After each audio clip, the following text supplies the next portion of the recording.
Greetings, everyone. I'm excited for this conversation. I have here as a featured guest, Adam McLaughlin.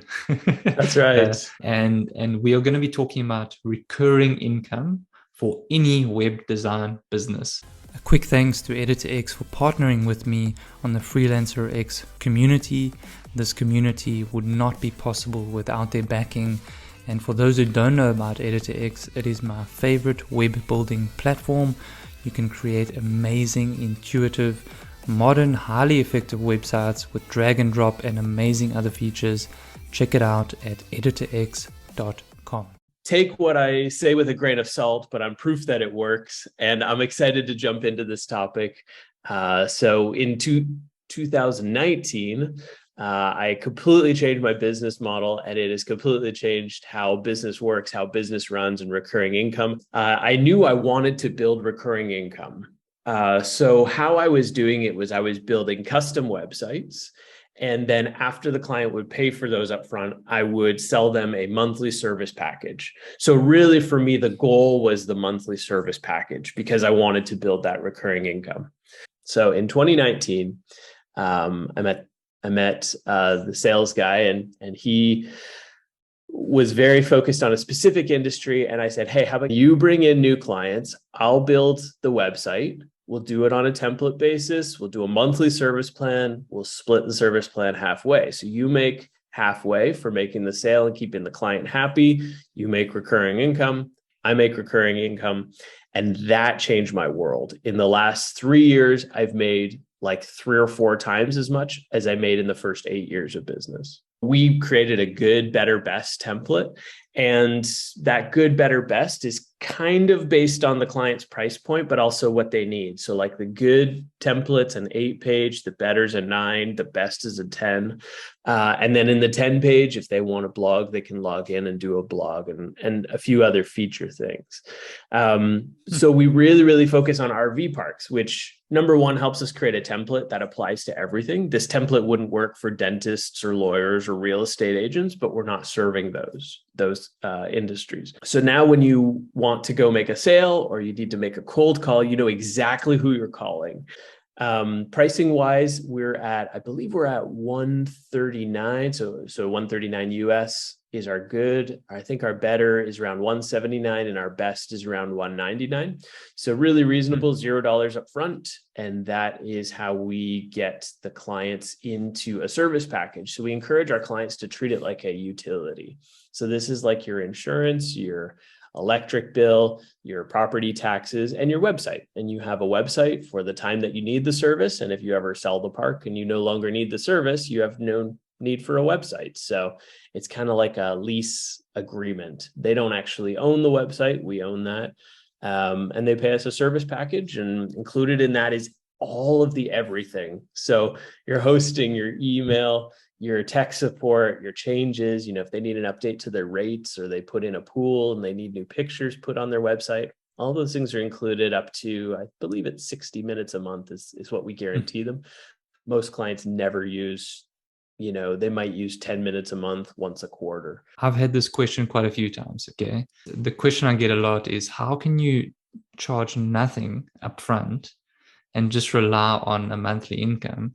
Essentially, someone might be saying you're losing out on like thousands or, a bigger amount upfront. And what happens if the client just stops paying you after 3 months or something? Well, I think there's 2 or 3 aspects to that. So one aspect is as soon as the client pays something upfront, they feel like they're getting a product, not a service.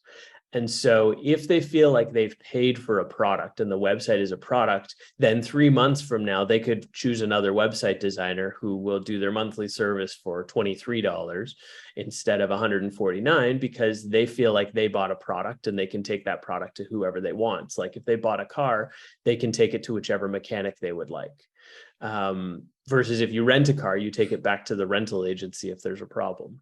And so, in that sense, as soon as you charge something up front, the client feels like they've got a product, not a service. And so they feel like the product is theirs and they could easily walk away from their contract. So that's one aspect of charging $0 up front. The other thing is that we do ask them to sign a 24, 36-month agreement. And most people have no concern with that. We've never gotten pushback on that. When we explain it, it's kind of like your cell phone bill or your electric bill or your property taxes or your mortgage. You're going to sign up for a minimum term, and that's how that's going to work. Once I have the template in place, it takes me 4 hours to populate the template. So I'm willing to eat off that 4 hours in exchange for the monthly service package that I'm going to be getting long-term. So if you said to me, hey, Adam, I would like you to do something for free for 4 hours, but I'm going to give you $200 a month for the next 3 years in exchange for that work. Sold. I could do it this afternoon. So part of this process is building a system that allows you to populate that template as quickly as possible. I can choose to do it myself, or I could choose to outsource that work and still be making money on the first of the month when the client goes live. What do you do if a client doesn't pay? Let's say they stop paying after 3 months or 6 months. Has that ever happened? And if not, how would you handle it if it does happen? It hasn't been a concern for us. What we would do if they didn't pay is we would put a coming soon page on their website. And as soon as a business feels like they're not getting the business they need, they're going to rectify that really, really quickly. Now, of course, we're going to do follow-up calls and find out what's going on. And, we want to have a conversation with them and make sure they get caught up. It hasn't been an issue because we have been very intentional about creating a website that creates business and creates value for the client. We could show them that with their Google Analytics. We could show them what we've done to it every month.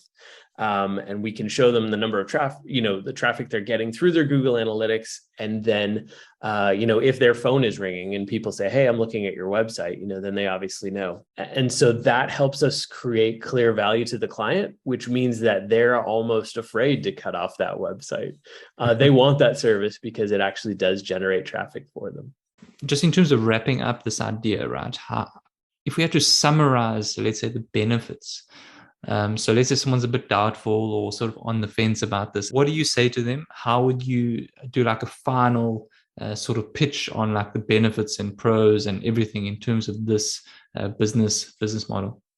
Well, they can definitely build recurring with custom websites. You need to talk about it from the beginning. So right in the first quote, you need to say to a client, hey, it's X number of dollars to design the website plus X number of dollars per month to maintain your website. And here's what's all included in the maintenance.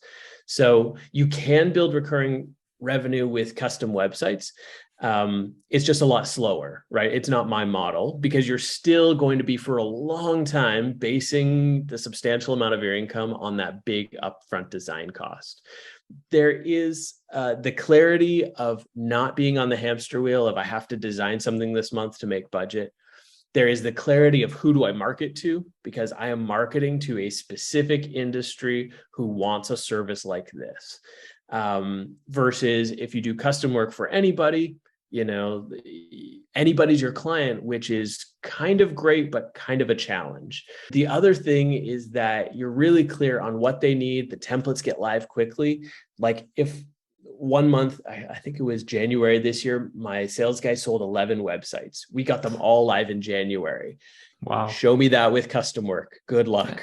And so those are the reasons that I love this model. Now, personally, I still have my design agency and I still bring on custom work and I still sell them on a monthly service plan, but I probably only do that custom work maybe 3 or 4 times a year because so much is focusing on building this recurring. If you had to sum up in like one sentence, what is your best advice for freelancers or agency owners? And then lastly, where can people find you? Do you have anything, resources that you can recommend or anything? I'm going to leave it at that. Sure. So I would say build recurring revenue and be intentional with how you build recurring revenue. Whether you're a custom design agency, whether you're a templated agency, whether you serve any market, whether you serve a specific market, find a way to build recurring revenue. It will change your business. And if you want to connect with me, I would send you to blog.buildthatagency.com. And I've got a free ebook there. And so that free ebook walks an agency through all the steps from onboarding a client to taking them live. So it's basically a blueprint from the client says, hey, I'm interested in a website. Here are all the steps to taking them live. And then you can figure out how to customize that for your agency, for your industry. But it is a blueprint, so you make sure you're not missing any steps. And that free ebook is at blog.buildthatagency.com. And you can find all my social media channels there too. Adam, thank you so much, man. This was beautiful. Of course. Thanks for having me, Kyle.